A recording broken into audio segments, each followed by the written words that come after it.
வணக்கம் நண்பர்களே, welcome to let's play fantasy YouTube channel. இன்னைக்கு நம்ம என்ன மேட்சுக்கான ப்ரெடிக்ஷன் பார்க்க போறோம்னா பிபிஎல்ல நாக் அவுட் மேட்சுக்கான ப்ரெடிக்ஷன் தான் பார்க்க போறோம். இதுல தோக்குறவங்க கண்டிப்பா வெளியே போயிருவாங்க, இதுல வின் பண்றவங்க கண்டிப்பா முதல் ரெண்டு மேட்ச் குவாலிஃபயர்ல ஆண்டதுல யாரு தோத்தாங்களோ அவங்க கூட வின் பண்ணுவோம். மேட்ச் வந்து மோதி அதுல வின் பண்றவங்க டைரக்டா ஃபைனல் போவாங்க. ஸோ இது ஒரு முக்கியமான மேட்ச். தோத்தா இந்த பிபிஎல் சீரீஸ்ல இருந்து வெளியே போக வேண்டியதுதான். So Sydney Thunder versus Melbourne stars match வந்து பாத்தீங்கன்னா நாக் அவுட் மேட்ச். டேட் வந்து 22 புதன்கிழமை மதியம் 2 மணிக்கு நமக்கு ஆரம்பிக்கு. எங்க வச்சு நடக்கும் மேட்ச் அப்படின்னா சிட்னி ஷோக்ரோம் நம்மளுடைய சிட்னில தான் இந்த வந்து மேட்ச் வந்து நடக்குது. ஸோ மறக்காம எல்லாருமே நம்மளுடைய டெலகிராம் சேனல்ல ஜாயின் பண்ணிக்கோங்க. முக்கியமான அப்டேட் பிளஸ் ஃபைனல் டீம் எல்லாமே நம்ம டெலகிராம் சேனல்ல தான் கொடுத்துட்டு இருக்கோம். மறக்காம ஜாயின் பண்ணி சப்போர்ட் பண்ணுங்க. அதே போல நீங்க ஃபேண்டசி எக்ஸ்11 ஆப்ல ஜாயின் பண்ணலாம். இந்த பர்டிகுலர் மேட்சுக்கு 70,000 ரூபாய் மெகா கான்டெஸ்ட் கொடுத்துருக்காங்க Sydney Thunder versus Melbourne Stars மேட்சுக்கு. அது போக வந்து பாத்தீங்கன்னா உங்களுக்கு வந்து ஜிஎஸ்டி அப்புறம் இன்ஸ்டன்ட் விட்ரா, நமக்கு இன்ஸ்டன்ட் விட்ராவல் வந்து பாத்தீங்கன்னா 30 செகண்ட்ல நீங்க இப்போ ஒரு வின்னிங் ஒரு 100 ரூபாய் வாங்குறீங்க அப்படின்னா அது 30 செகண்ட்ல உங்களுடைய பேங்க் அக்கௌண்ட்டுக்கு வந்து கொடுத்துருவாங்க. அதே போல 4% டெபாசிட் ஆஃபர் இருக்கு. அதாவது உங்களுடைய வின்னிங்ல இருக்க காசை நீங்க ஒன்றும் பண்ண வேணாம், மேட்ச் விளையாடணும்னு கிடையாது. இப்போ ஒரு 1,00,000 ரூபாய் வச்சிருக்கீங்க அப்படின்னா அதை எக்ஸ்ட்ரா 4,000 ரூபாய் அவங்க கொடுப்பாங்க. அதை வந்து டெபாசிட்டுக்கு மாத்தீங்கன்னா 4,000 ரூபாய் எக்ஸ்ட்ரா கிடைக்கும். அதே 1,000 ரூபாய் இருக்கு அப்படின்னா உங்களுக்கு வந்து 40 ரூபாய் கிடைக்கும். ஸோ அதனால இந்த ஆப்பர்ச்சுனிட்டியை மிஸ் பண்ணிடாதீங்க. ஸோ நிறைய வச்சிருக்கிறவங்க எந்த ஒரு இது இல்லாம 1,00,000 ரூபா வந்து 4,000 ரூபா அதை வச்சு 4 கேம்ஸ் ஆடலாம். ஸோ அதனால ட்ரை பண்ணி பாருங்க, யூஸ்ஃபுல்லா இருக்கும். So pitch report Sydney show ground. இந்த கிரவுண்டை பொறுத்த வரைக்கும் உங்க எல்லாருக்குமே தெரியும் நல்லா. நம்ம வந்து ஏற்கனவே பிச் எல்லாம் நல்லா அனலைஸ் பண்ணி பார்த்துருக்கோம். இருந்தாலும் இந்த சீசன்ல ஒரு 3 மேட்ச் வந்து நமக்கு நடந்திருக்கு. Sydney Thunder versus Perth, Sydney Thunder versus Melbourne Renegade, Sydney Thunder versus Sydney Sixers. இந்த 3 மேட்ச்லயுமே பாத்தீங்க அப்படின்னா அவங்களுடைய ஹோம் பிட்ச்ல சிட்னி தண்டர் வந்து 3க்கு 2 மேட்ச் வந்து வின் பண்ணி இருக்கிறாங்க. எந்த மேட்ச்லாம்? இந்த மேட்ச் பாருங்க, பெர்த் கூட ஒன் சைடா வின் பண்ணுவாங்க பேட்டிங் ஃபர்ஸ்ட் பண்ணி. அதே மாதிரி மெல்போர்ன் ரெனகட்ஸ் கூடயும் பேட்டிங் ஃபர்ஸ்ட் பண்ணி வின் பண்ணியிருக்கிறாங்க. அவங்க 3 மேட்சுமே பேட்டிங் ஃபர்ஸ்ட் தான் பண்ணியிருக்கிறாங்க. யாரு? Sydney Thunder. ஆனா அதுல வந்து சிட்னி சிக்ஸர்ஸ் கூட மட்டும் இந்த மேட்ச் வந்து தோத்துட்டாங்க. மீதி 2 மேட்சுமே பெர்த் கூடயும் ரெனகட்ஸ் கூடயும் ஈஸியா வந்து அவங்க வின் பண்ணிட்டாங்க. ஓவராலா லாஸ்ட் 9 பிபிஎல் கேம்ல பாருங்க, இது எல்லாமே அதுக்கு முந்தின வருஷம் நடந்த பிபிஎல் மேட்ச். இது வரைக்கும் தான் இந்த வருஷம் 2024 டு 2025 இந்த சீசன்ல உள்ள பிபிஎல் கேம். இதெல்லாம் வந்து பாத்தீங்கன்னா 23 டு 24 இந்த வருஷத்துல உள்ள மேட்ச். இதுவுமே பாத்தீங்கன்னா உங்களுக்கு ரிசல்ட் இருக்கு, நீங்க பாக்குறதா இருந்தா தெளிவா பாத்துக்கோங்க. பட் ஃபாஸ்ட் வந்து பாத்தீங்கன்னா 196 ஓவர் பவுலிங் பண்ணி 66 விக்கெட் எடுத்திருக்காங்க. ஆவரேஜா 22.0 9 மேட்ச்ல. அதே ஸ்பின்னர் வந்து 9 மேட்ச்ல 99.1. ஸோ பாதிக்கு பாதி வந்து பாத்தீங்கன்னா பவுல் பண்ணியிருக்கிறாங்க. ஆனா விக்கெட்ஸ் பார்க்கும்போது இவங்க 22 விக்கெட் தான் எடுத்திருக்காங்க, இவங்க வந்து 66 விக்கெட் எடுத்திருக்காங்க. அதாவது ஒரு விக்கெட் ஸ்பின்னர் எடுத்தாங்கன்னா 3 விக்கெட் வந்து ஃபாஸ்ட் எடுக்கிறாங்க. இந்த ரேஷியோல இருக்கு. அதே போல ஆவரேஜும் இங்க வந்து அதிகமா தான் இருக்குது கம்பேர் டு ஃபாஸ்டா கம்பேர் பண்றதை காட்டிலும். அடுத்ததா நம்ம வந்து எந்தெந்த பிளேயர்ஸ் வந்து ஃபார்ம்ல இப்போ சூப்பரா ஆடிட்டு இருக்காங்க அப்படிங்கிறத பார்க்கலாம். 2 டீம்லயுமே டெஸ்ட் பிளேயர்ஸுக்கு வந்து இடம் இல்லை. அதனால இங்க வந்து சாம் ஹோல்ஸ்டாஸும் சரி, இங்க வந்து வெப்ஸ்டரும் சரி ஸ்குவாட்ல இருந்து தூக்கிட்டாங்க. இதை ஃபுல்லா ஸ்குவாட்ல இருக்கிற பிளேயரை தான் நம்ம வந்து காமிச்சிருக்கோம். ஃபர்ஸ்ட் இன்னைக்கு மேட்ச்ல இந்த சாம் ஹோல்ஸ்டாஸுக்கு பதிலா ஒலிவர் டேவிட்ஸ் வந்து உள்ள வர்றதுக்கான வாய்ப்புகள் இருக்கு. ஒரு ஆவரேஜா ஆடக்கூடிய ஒரு பிளேயர் தான். இந்த சீசன்ல பாத்தீங்கன்னா ஒரு 23, ஒரு 47 அவ்வளவுதான் அவருடைய பெஸ்ட் ஸ்கோரா இருக்கு. மீதி விளாண்ட எல்லா மேட்ச்லயுமே பெருசாலாம் அவர் வந்து ஒன்றும் ஸ்கோர் பண்ணல. அதனால ஒரு ஆவரேஜான ஒரு பிளேயரா தான் நம்ம சொல்றோம். அதுக்கு அடுத்துதான் டேவிட் வார்னர். இந்த சீசன்ல உண்மையிலே சூப்பரா ஆடினாரு அந்த டீமோட கேப்டன் அப்படிங்கிறதுனால. முதல்ல ஒரு 3 மேட்ச் சரியா இல்ல, அதுக்கு அடுத்து நடந்த ஒரு 4 மேட்ச்லயும் வின் பண்றதுக்கு ஒரு பெரிய காரணமா இருந்தது டேவிட் வார்னர் தான். அதுக்கு அடுத்து மேத்யூ கில்கிஸ். ஸோ அவரு அந்த டீமோட ஒரு டீசென்டான ஒரு பேட்டரா தான் ஆடி இருக்கிறாரு. 3 மேட்ச் வந்து கொஞ்சம் நல்லா ஆடினாரு, லாஸ்ட் 2 மேட்ச் கொஞ்சம் சரியா ஆடலனாலும் ஆடி இருக்கிறாரு. சாம் பில்லிங்ஸும் சொல்ற லெவலுக்கு ஒன்றும் ஆடல, பட் அவர் நிறைய பேர் எடுக்கிறதுக்கு காரணம் விக்கெட் கீப்பிங் ஆப்ஷன் ஒன்று இருக்கு அவருக்கு. அதனால நீங்க பாருங்க இந்த மேட்ச் வந்து ஒரு 29, ஒரு 72, அதுக்கடுத்து ஒரு 28, மீதி எல்லா மேட்சுமே ரன் வந்து 20க்கும் குறைவாக ஸ்கோர் பண்ணியிருக்கிறாரு. ஜார்ஜ் ஹார்டன் ஒரு மேட்ச் வந்து பவுலிங் பண்ணாரு, லாஸ்ட் மேட்ச் அவருக்கு பெருசா பவுலிங் கொடுக்கல, பட் பேட்டிங் பிளஸ் பவுலிங் இருக்கக்கூடிய ஒரு டீசென்டான ஆல்ரவுண்டர் தான். அதே போல சோ இவரு வந்து பாத்தீங்கன்னா முதல்ல எல்லாம் எதுவுமே இறக்கல. நீங்க பாருங்க, ஒரு 5 மேட்ச் கிட்ட விளையாடவே இல்லை. லாஸ்ட் மேட்ச்ல 6-11 தான் இருக்கிறாங்க. யாருமே பெருசாலாம் இம்பார்ட்டன்ஸ் வந்து அவருக்கு வந்து கொடுக்க மாட்டாங்க. மேபி ஒரு 10 டீம் கிராண்ட் லீக்ல போட்டீங்கன்னா ஒரு டீம்லயாச்சும் அவரை சும்மானாலும் எடுத்து வைங்க, அந்த மாதிரி வேணா பார்க்கலாம். கிரீனு இந்த சீசன்ல உண்மையிலே நல்லா பெர்ஃபார்ம் பண்ணியிருக்காரு நம்ம சொல்லணும். ஒரு மேட்ச் இல்லைனாலும் இன்னொரு மேட்ச்ல நல்ல ஃபேண்டசி பாயிண்ட் வாங்கி கொடுத்துருக்கிறாரு கண்டிப்பா. அதே போல தன்வீர் ஷாங்கா விளாண்ட ஒரு 3 மேட்ச்ல 2 மேட்ச் வந்து விக்கெட் டேக்கிங் பவுலரா தான் இருந்திருக்கிறாரு. டாம் ஆண்ட்ரூஸ் சொல்லவே வேணாம், லாஸ்ட் 6 மேட்ச்ல 6மே விக்கெட் எடுத்திருக்காரு. ஆனா அவர்கிட்ட வந்து இப்போ வந்து ரீசெண்டா கம்ப்ளீட்டா 4 ஓவர் போலிங் பண்ண மாட்டேங்கிறாரு, 3 ஓவர் தான் போல் பண்றாரு. ஆனா எல்லா மேட்சுமே பாருங்க ஒரு விக்கெட் வந்து உங்களுக்கு வந்து கன்ஃபார்ம் எடுத்து கொடுத்திருக்கிறாரு. நாதன் மெக்காண்ட்ரூ முதல் 2 மேட்ச் செம்மையா அடி வாங்கினதுனால அவர் எடுக்கல, அண்ட் லாஸ்ட் மேட்ச்ல 3 ஓவர் போலிங் பண்ணி 2 விக்கெட் ஸ்கோர் பண்ணாரு. முகமது ஹஸ்னைனும் ஸ்குவாட்ல இருக்கிறாரு, லாஸ்ட் மேட்ச் 1 விக்கெட் எடுத்திருக்காரு. வெஸ்ஸகர் அவரையும் ஸ்குவாட்ல வச்சிருக்காங்க. சோ அவர் உள்ள வர்றாரா இல்லையா நமக்கு தெரியல, பட் அவரையும் ஸ்குவாட்ல வந்து வச்சிருக்காங்க. சோ இந்த சீசன்ல எப்படிலாம் ஸ்கோர் பண்ணிருக்காங்க அப்படின்னு பாத்தீங்கன்னாலே உங்களுக்கு தெரியும். நல்ல ஃபார்ம்ல ஆடினது டேவிட் வார்னர் சொல்லலாம், பில்லிங்ஸ் ஓகே, கிரீன் கொஞ்சம் நல்லா ஆடி இருக்கிறாரு, டாம் ஆண்ட்ரூஸ், இந்த 4 பேர் நல்ல ஃபார்ம்ல ஆடிட்டு இருக்கிறாங்க எல்லா கேம்ஸுமே. இங்க பாத்தீங்கன்னா மெல்போர்ன் ஸ்டார்ஸ் எனக்கு உண்மையிலே வந்து இப்படியும் நடக்குமா அப்படிங்கறது நடத்திட்டாங்க. ஏன்னா மொத்தம் 5 மேட்ச் தோல்வி, அடுத்த 5க்கு 5மே வின்னு. அது எப்படி சாத்தியம் அப்படின்னா இந்த டீமை பார்த்து கத்துக்கலாம். ஏன்னா அந்த லெவலுக்கு வந்து பாத்தீங்கன்னா பவுலிங்க வந்து ஸ்ட்ராங் பண்ணிட்டாங்க. முதல்ல பாருங்களேன், 4 மேட்ச் ஜோயல் பாரிஸ்லாம் இல்ல, 5 மேட்சுமே ஸ்டெகிட்டி விளாடல. அடுத்து ஒசமா மீர் 3 மேட்ச் விளாடல. அப்படிங்கும்போது அவங்களுக்கு பவுலிங் சரியா கிடைக்கல, இதாகிறதுனால அவங்க இதா டீம் செட் பண்ண முடியல. பவுலிங் ஒன்ஸ் செட் ஆனோடனே 5க்கு 5மே வின் பண்ணிட்டாங்க. ஸோ பாராட்டணும். இங்க பாருங்க, தாமஸ் ரோஜர் நான் ஏற்கனவே சொன்னேன் எல்லா மேட்சுமே சிங்கிள் டிஜிட், அந்த சிங்கிள் டிஜிட்டுக்குன்னே பிறந்திருப்பாருன்னு நினைக்கிறேன். லாஸ்ட் 4 மேட்ச்ல சிங்கிள் டிஜிட், அதுக்கடுத்து இந்த 2 மேட்ச்ல சிங்கிள் டிஜிட். மொத்தமே வந்து பாத்தீங்கன்னா ஒரு 4-8 மேட்ச்ல ஆடி இருக்காரு. அதுல 6 மேட்ச் வந்து சிங்கிள் டிஜிட் தான் ஸ்கோர் பண்ணியிருக்காரு, 2 மேட்ச் மட்டும் டபுள் டிஜிட், அதுவும் 12-14. ஸோ யாருமே அவரை பெருசா ட்ரை பண்ண மாட்டாங்க. வந்தா வருது போனா போகுது அப்படின்னு ரிஸ்க். ஒரு 10 டீம் போடக்கூடியவங்களா இருந்தீங்கன்னா மட்டும் ஒரு டீம்ல வேணா அவரை வந்து ட்ரை பண்ணி பாருங்க. அப்புறம் சாம் ஹார்பர் ஒரு 2 மேட்ச் நல்லா ஆடினாரு, அதுக்கப்புறம் தொடர்ந்து ஃபிளாப்பு, அதுக்கப்புறம் வந்து கடைசியா ஒரு 23 ரன் ஸ்கோர் பண்ணியிருக்காரு. பிளஸ் விக்கெட் கீப்பிங் ஆப்ஷன் வந்து அவர்கிட்ட தான் இருக்குது. அதுக்கு அடுத்ததா இன்னைக்கு வந்து வெப்ஸ்டர் ஆட மாட்டாரு, அவருக்கு பதிலா பீட்டர் ஹேண்ட்கோம் வாங்கியிருக்கதா அப்படி சொல்லியிருந்தாங்க. ஸோ அவரு கூட வந்து பாத்தீங்கன்னா உள்ள வர்றதுக்கான வாய்ப்பு இருக்கும். மார்க்கஸ் ஸ்டோய்னிஸ் சொல்லவே வேணாம், செம ஃபார்ம்ல ஆடிட்டு இருக்கிறாரு. மேக்ஸ்வெல் செம ஃபார்ம்ல ஆடிட்டு இருக்கிறாரு. டாம் கருண் இந்த பிபிஎல் சீசன்ல ஒரு ஃபிளாப்பான ரிசல்ட்டே வாங்கல எனக்கு தெரிஞ்சு. இந்த மேட்ச் வந்து 37 ரன் பிளஸ் 1 விக்கெட், இந்த இதுல ஃபிளாப், இதுல ஓகே, இதுல ஓகே, இதுல ஓகே. ஸோ லாஸ்ட் 5 மேட்ச்ல 4 மேட்ச் வந்து நல்ல ரிசல்ட் கொடுத்திருக்காரு. அப்புறம் கார்ட்வைட் அந்த 15ல இருந்து 20 ரன்னுக்குள்ளதான் அவருடைய ரன்ஸ் வந்து இருக்கும். ஏன்னா அப்பதான் அவரோட பேட்டிங் ஆர்டர் வந்து அப்பதான் இருக்கும். எல்லாரும் பேட்டிங் முடிச்ச பிறகு கடைசி 2 ஓவர் தான் உள்ள வருவாரு.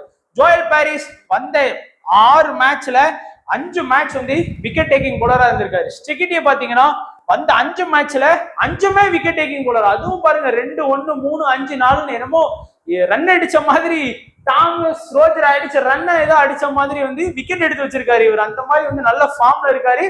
ஒசமா மீரும் சொல்ற லெவலுக்கு நல்ல ஃபார்ம்ல தான் எடுத்திருக்கிறாரு. நீங்க பாத்தீங்கன்னா எந்த மேட்சுமே விக்கெட் எடுக்காம இல்லை, இந்த ஒரு மேட்ச் மட்டும்தான் அவர் விக்கெட்டே ஸ்கோர் பண்ணல. மீதி 7 மேட்ச்ல 6 மேட்ச் வந்து விக்கெட் ஸ்கோர் பண்ணி கொடுத்திருக்கிறாரு. அதே மாதிரி பீட்டர் ஷெடிலும் நல்லாவே விக்கெட் எடுத்தாரு. லாஸ்ட் மேட்ச் மட்டும் விக்கெட் டேக்கிங் பவுலரா இல்லாம ஒரு விக்கெட், சிங்கிள் விக்கெட் கூட அவருக்கு கிடைக்கல. பட் நல்ல மெல்போர்ன் ஸ்டார்ஸோட பிளேயர்ஸ் இப்ப நல்ல ஃபார்ம்ல இருக்கிறாங்க. சிட்னி தண்டரோட பிளேயர்ஸ் கொஞ்சம் ஃபார்ம் அவுட்ல தான் இருக்கிறாங்க. இப்போ என்னுடைய ஆப்ஷன் படி இன்னைக்கு நான் வந்து உங்களுக்கு சஜஷன்ல சொல்றது ஃபேண்டசிக்கு மஸ்ட் பிக் ஆப்ஷன்ல டேவிட் வார்னரை சூஸ் பண்ணுங்க. எப்படி பார்த்தாலும் உருட்டினாலும் குறைஞ்சது நமக்கு வந்து ஒரு 30+ ரன் வந்து அடிச்சு கொடுத்துறாரு. அதனால நீங்க டேவிட் வார்னரை வந்து கண்டிப்பா ப்ரிப்பேர் பண்ணலாம். அதே போல கிரீன் வந்து பாத்தீங்கன்னா அந்த டீமோட 4 ஓவர் வந்து பவுல் பண்றாரு. பிளஸ் ஒரு விக்கெட் வந்து உங்களுக்கு கேரண்டி அப்படிங்கிற மாதிரி எடுத்து கொடுக்குறாரு. இப்போ ஏதாச்சும் ஒரு மேட்ச்ல விக்கெட் எடுக்காம கூட போகலாம், இல்லைன்னு சொல்ல, பட் கண்டிப்பா நம்ம வந்து எதிர்பார்க்கலாம். அதே போலதான் டாம் ஆண்ட்ரூஸும் வந்து இது வரைக்கும் விளையாண்ட 6க்கு 6 மேட்ச்லயுமே ஒரு விக்கெட் வந்து எடுத்து கொடுத்துருக்காரு. அதனால இந்த மேட்ச் நீங்க நம்பலாம். ஆனா குறிப்பா 3ல இருந்து 4 ஓவர் வரைக்கும் தான் பவுல் பண்ணுவாரு. 3 ஓவரும் பவுல் பண்ணலாம், 4 ஓவரும் பவுல் பண்ணலாம். 3 ஓவர் பவுல் பண்றதுக்கு வாய்ப்புகள் அதிகமா இருக்கு. ஏன்னா நிறைய பவுலிங் ஆப்ஷன் இருக்கு அவங்க டீம்ல. அதே போல இங்க பாத்தீங்கன்னா மேக்ஸ்வெல் நல்ல ஒரு ஃபார்ம்ல இருக்கிறாரு. அது மட்டும் இல்லாம இன்னைக்கு வெப்ஸ்டர் கிடையாது அவங்களுக்கு. அதனால மேக்ஸ்வெல் கிட்ட இருந்தா 1ல இருந்து 2 ஓவர் வரைக்கும் எதிர்பார்க்கிறேன். பிளஸ் பேட்டிங் ஆப்ஷன் இருக்கு. அப்படிங்கிறதுனால நம்ம கண்டிப்பா மேக்ஸ்வெலுக்கு ட்ரை பண்ணலாம். நல்ல ஃபார்ம்ல ஆடுறாரு. ஸ்டோய்னிஸ் அதே மாதிரிதான். ஒண்ணு உங்களுக்கு பேட்டிங்ல பாயிண்ட் வாங்கி கொடுப்பாரு, இல்ல அப்படின்னா பவுலிங்ல பாயிண்ட் வாங்கி கொடுத்துருக்காரு. நல்லாவே இன்னைக்கு ஒரு 50 ரன் அடிச்சிட்டாருன்னு வச்சுக்கோங்களேன். பவுலிங்ல பெருசா இல்ல. லாஸ்ட் மேட்ச் 1 ஓவர் தான் பவுல் பண்ணாரு. ஆனா 1 விக்கெட் எடுத்துட்டாரு. ரன் ஒரு 30+ ரன் அடிச்சிட்டாரு. அதனாலே ஃபேண்டசி டீம்ல வந்துட்டாரு, ட்ரீம் டீம்ல வந்துட்டாரு. அதனால நீங்க ஸ்டோய்னிஸ் மாதிரியான பிளேயர்ஸ் மிஸ் பண்ணாதீங்க. ஸ்டிகிட்டி பார்த்திருப்பீங்க, லாஸ்டா நடந்த 5 மேட்ச்லயும் 5லயும் விக்கெட் வந்து ஸ்கோர் பண்ணி கொடுத்திருக்காரு. நீங்க 1ல இருந்து 2 விக்கெட் வரைக்கும் ஸ்டிகிட்டிட்ட இருந்து நீங்க கண்டிப்பா எதிர்பார்க்கலாம். அப்படிங்கிறதுனால டெத்லயும் அட்டாக் பண்றாரு, ஸ்டார்டிங்லயும் வந்து அட்டாக் பண்றாரு. சோ இந்த 6 பேர், David Warner, Green, Tom Andrews, Glenn Maxwell, Marcus Stoinis, Steketee, இந்த 6 பேரையும் கண்டிப்பா நீங்க போக்கஸ் பண்ணுங்க. இப்போ நீங்க ஒரு ஸ்மால் லீக் டீம் விளையாடுறீங்களா, ஒரு head to head 3 member league, 4 member league, இந்த மாதிரி லீக் விளையாடுறீங்க அப்படின்னா இந்த பிளேயர்ஸை கொஞ்சம் கவனமா பாத்துக்கோங்க. ஏன்னா சாம் பில்லிங்ஸ் ஒரு விக்கெட் கீப்பிங் ஆப்ஷன்ல இருக்கிறாரு. விக்கெட் கீப்பிங் ஆப்ஷன்ல இன்னைக்கு நமக்கு 3 பேர் இருக்காங்க. ஒன்னு சாம் பில்லிங்ஸ், ஆல்மோஸ்ட் வந்து பாத்தீங்கன்னா 80% பேர் வந்து செலக்ட் பண்ணிட்டாங்க. இன்னொன்னு சாம் ஹார்பர், அவர் ஃபார்மை நீங்க பார்த்திருப்பீங்க, பெருசா ஆடல, லாஸ்ட் மேட்ச் மட்டும் ஒரு 23 ரன் ஸ்கோர் பண்ணி கொடுத்திருக்கிறாரு. அதனால அவரை வந்து சாம் ஹார்பரை வந்து ஒரு 15% பேர் வந்து செலக்ட் பண்ணியிருக்கிறாங்க ஸ்மால் லீக்ல.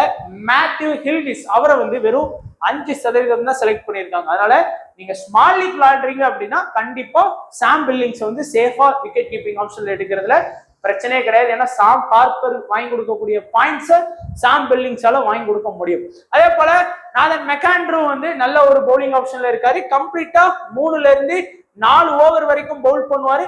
அந்த டீமோட டெத்ல அட்டாக் பண்ணுவாரு. 1ல இருந்து 2 விக்கெட் எதிர்பார்க்கலாம் நீங்க. அதே போல ஜார்ஜ் ஹார்டன் இருந்து நீங்க மினிமம் ஒரு 40+ ஃபேண்டசி பாயிண்ட் எதிர்பார்க்கலாம். எனக்கு தெரிஞ்சு இன்னைக்கு அவங்க பேட்டிங் கொஞ்சம் சொதப்புறாங்கன்னு வச்சுக்கோங்களேன். டாப்ல கொஞ்சம் முன்னாடியே ஆட வச்சு பேட்டிங் பாயிண்ட் கிடைக்கிறதுக்கு இன்னைக்கு வாய்ப்பு இருக்கும்னு தோணுது. அதனாலதான் நான் ஸ்மால் லீக்ல அவரை கொண்டு வந்திருக்கேன். இல்லைன்னா அந்த இடத்துல முகமது அஸ்லைனை கூட சொல்லியிருப்பேன். அதனால நீங்க ஜார்ஜ் ஹார்டனை வந்து கொஞ்சம் ப்ரிப்பேர் பண்ணலாம் ஸ்மால் லீக்ல. இங்க ஒசமா மிர் நீங்க பாத்திருப்பீங்க, லாஸ்ட் 7 மேட்ச்ல 6 மேட்ச் வந்து விக்கெட் எடுத்து கொடுத்திருக்காரு. மினிமம் உங்களுக்கு 1ல இருந்து 2 விக்கெட். அப்படிங்கும்போது ஒரு விக்கெட்டை வச்சுக்கோங்க, அது எல்பி ஆக்கினாலே 37 பாயிண்ட் பிளேயிங் 11 எல்லாம் சேர்ந்து. ஒரு பேட்ஸ்மேன் நீங்க தாமஸ் ரோஜரு, சாம் ஹார்பரு, கார்ட்ரைட் இவங்களெல்லாம் கம்பேர் பண்ணும்போது ஒசமா மிர்ரை நீங்க ஸ்மால் லீக்ல எடுத்துட்டு போறது பெஸ்ட். ஏன்னா அவங்க எல்லாரும் வாங்கி கொடுக்கக்கூடிய பாயிண்ட மிர்ரு வாங்கி கொடுப்பாரு. பீட்டர் ஷெடில் அந்த டீமோட டெத்ல அட்டாக் பண்றாரு, மிடிலையும் அட்டாக் பண்றாரு. 3ல இருந்து 4 ஓவர் கன்ஃபார்ம். உங்களுக்கு 1ல இருந்து 2 விக்கெட் வரைக்கும் கன்ஃபார்ம் இன்னைக்கு எடுத்து கொடுக்கறதுக்கு வாய்ப்புகள் இருக்கு. ஜோயல் பாரிஸும் அதே மாதிரிதான். அவர் பால் நல்லா அடிபடும். ஜோயல் பாரிஸ் பால் எப்பவுமே நல்லா வச்சு செய்வாங்க. பட் ஒரு விக்கெட் உங்களுக்கு கன்ஃபார்ம் அப்படிங்கிறதுனால நான் சொல்றேன். இல்லைன்னா நீங்க வந்து ஒண்ணு கார்ட் வீட்டுக்கு போகணும், சாரி, இல்லைன்னா நீங்க வந்து டாம் கரோனுக்கு போகணும். அதெல்லாம் கம்பேர் பண்ணும்போது ஜோயல் பாரிஸ் நல்லாவே விக்கெட் எடுத்து கொடுத்திருக்கிறாரு நமக்கு. அதனால நீங்க ஜோயல் பாரிஸ் நம்பியே ஸ்மால் லீக்ல போகலாம். இப்போ இன்னைக்கு மேட்ச்ல நீங்க உங்களுடைய ட்ரம்ப் கார்டு இந்த எல்லாருமே பாத்தீங்க அப்படின்னா ஹை லெவல் ரிஸ்க் பிளேயர்ஸ். நீங்க கிராண்ட் லீக் பிளே பண்றீங்கன்னா இந்த பிளேயர்ஸை ஃபோக்கஸ் பண்ணிக்கலாம். நான் ஏற்கனவே சொன்ன மாதிரி சாம் ஹார்பர்லாம் ஃபுல்லா இந்த சீசன்ல ஃபிளாப். ஒரு 2 மேட்ச் ஆனாரு. ஆனா என்ன ஒரு பிளஸ்னா விக்கெட் கீப்பிங் ஆப்ஷன் இருக்கு. நான் லாஸ்ட் மேட்ச் வந்து ஹோபர்ட் வெர்சஸ் ஸ்டார்ஸ் மேட்ச்ல நான் சாம் ஹார்பர் தான் ஸ்மால் லீக்ல எடுத்தேன். ஏன்னா எனக்கு வந்து வெயிட் மேல பெருசா நம்பிக்கை இல்லாத, பென் மெக்டர்மெட் மேல பெருசா நம்பிக்கை இல்லை. எல்லாரும் பென் மெக்டர்மெட்டோட வந்தாங்க. அவர் 2 ரன், இவர் 23 ரன். ஸோ நான் வின் பண்ணிட்டேன். ஆனா இந்த மேட்ச் நான் சாம் ஹார்பர் தான் ப்ரிப்பேர் பண்ணுவாங்கிறது கொஞ்சம் கேள்விக்குறிதான். அதே போல டாம் கருண் கிட்ட இருந்து நம்ம இன்னைக்கு வந்து கொஞ்சம் நல்லா கணிசமான ஓவர் எதிர்பார்க்கலாம். ஒரு 4 ஓவர். ஏன்னா வெப்ஸ்டர் இல்ல அப்படிங்கும்போது, ஒரு முக்கியமான பவுலர் இல்ல அப்படிங்கும்போது இவர் கண்டிப்பா 4 ஓவர் பவுல் பண்ணுவாரு. பிளஸ் ஒரு பேட்டிங் பேக்கப் இருக்குது. அதனால ட்ரை பண்ணுங்க. அதே போல இந்த தாமஸ் ரோஜர் எப்படி வந்து ஜாக் ஃப்ரெஷரை வந்து நம்ம கடைசி தொடர்ந்து ஃபிளாப் ஆனா கடைசி ஒரு மேட்ச் 95 அடிச்சு கொடுத்தாருல, அதே மாதிரி இவரையும் இன்னைக்கு ட்ரை பண்ணுங்க. ஸோ நான் மறுபடியும் சொல்றேன், ட்ரை பண்றதுங்கிறது நம்மளே தூக்கப்பட்டு சாவற மாதிரி தான். அந்த மாதிரி நிலைமை இவரை ட்ரை பண்றது. இருந்தாலும் நீங்க 10 டீம் போடுறீங்க அப்படின்னா அட்லீஸ்ட் ஒரு டீம்லயாச்சும் இவரை வந்து எடுத்துருங்க. ஏன்னா ஒருவேளை ஸ்கோர் பண்ணிட்டாரு, ஒரு 50+ஓ ஒரு 30+ஓ ஸ்கோர் பண்ணிட்டாரு அப்படின்னா அது வந்து நமக்கு ரொம்ப உங்களுடைய அந்த ஒரு டீமோட பூஸ்ட் வந்து பயங்கரமா இருக்கும், அதை மறந்துடாதீங்க. அதே போல முகமது ஹஸ்னைனையும் கண்டிப்பா போக்கஸ் பண்ணுங்க. 4 ஓவர் பவுல் பண்ணுவாரு, ஒரு விக்கெட் வந்து உங்களுக்கு எடுத்து கொடுக்கறதுக்கு வாய்ப்புகள் இருக்கு. அதே போலதான் தன்வீர் ஷாங்கா ஒரு விக்கெட் உங்களுக்கு கன்ஃபார்ம் அப்படின்னு என்னால ஸ்வேரா சொல்ல முடியும். அதே போல மேத்யூ கில்கிஸும் ஒரு 20+ ரன் அடிப்பார். ஸோ அதான் நான் சொன்னேன், எதுக்கு வந்து சாம் பில்லிங்ஸ் நான் ஸ்மால் லீக்ல கொடுத்தேன் அப்படின்னா சாம் ஹார்ப்பரை வந்து ஒரு 20% தான் செலக்ட் பண்ணியிருக்கிறாங்க. கில்கிஸை வந்து ஒரு 15%, 5%-ல இருந்து ஒரு 10%-க்குள்ளதான் செலக்ட் பண்ணியிருக்கிறாங்க. அப்படிங்கும் போது நீங்க சேஃபா போகணும்னா சாம் பில்லிங்ஸ் தான். உங்களுக்கு சாம் பில்லிங்ஸை விட ஹார்ப்பரோ மேத்யூ கில்கிஸோ பாயிண்ட் வாங்கி கொடுப்பாங்க நினைச்சா ட்ரை பண்ணலாம். பட் கில்கிஸ் கூட வேணாம், சாம் ஹார்ப்பர் கூட போக்கஸ் பண்ணலாம், ரிஸ்க் எடுத்து பார்க்கலாம். ஏன்னா எக்ஸ்ட்ரா ஒரு விக்கெட் கீப்பிங் அட்வான்டேஜ் இருக்குது. இப்போ இன்னைக்கு மேட்ச்ல சேஃபான கேப்டன் வைஸ் கேப்டன் அப்படின்னா எனக்கு தெரிஞ்சு நல்ல கேப்டன் அப்படின்னா இன்னைக்கு வந்து நம்ம டீம்ல போடுறது ஸ்டோய்னிஸ்க்கு கொடுக்கலாம். வைஸ் கேப்டன் அப்படின்னா வார்னருக்கு கூட நீங்க போகலாம். எல்லாரும் அப்படி போயிருக்கிறாங்க. ஏன்னா ஸ்டோய்னிஸ்க்கு வந்து மினிமம் 3ல இருந்து 4 over polling plus batting option இருக்கு. வார்னருக்கு ஒன்லி பேட்டிங் ஆப்ஷன் மட்டும் இருக்கு. மேக்ஸ்வெல் 2ல இருந்து 3 ஓவர் வரைக்கும் பவுல் பண்ணுவாரு, பிளஸ் பேட்டிங் ஆப்ஷன் இருக்கு. ஸ்டிகிட்டி 4 ஓவர் மட்டும் பவுல் பண்ணுவார். அதனால உங்களுடைய விருப்பம், இதுபடி எப்படிலாம் நீங்க கேப்டன் வைஸ் கேப்டன் எடுக்கணுமோ எடுத்துக்கோங்க. ஆனா உங்க ஆப்பனண்ட் ஸ்மால் லீக் விளையாடுறான் அப்படின்னா ஒரு head to head, head 3 head, head 4 head, இந்த 2 மெம்பர் 3 மெம்பர் 4 மெம்பர் லீக் விளையாண்டா இந்த 4 பேரையும் தான் கேப்டன் வைஸ் கேப்டனா வச்சுட்டு வருவான்.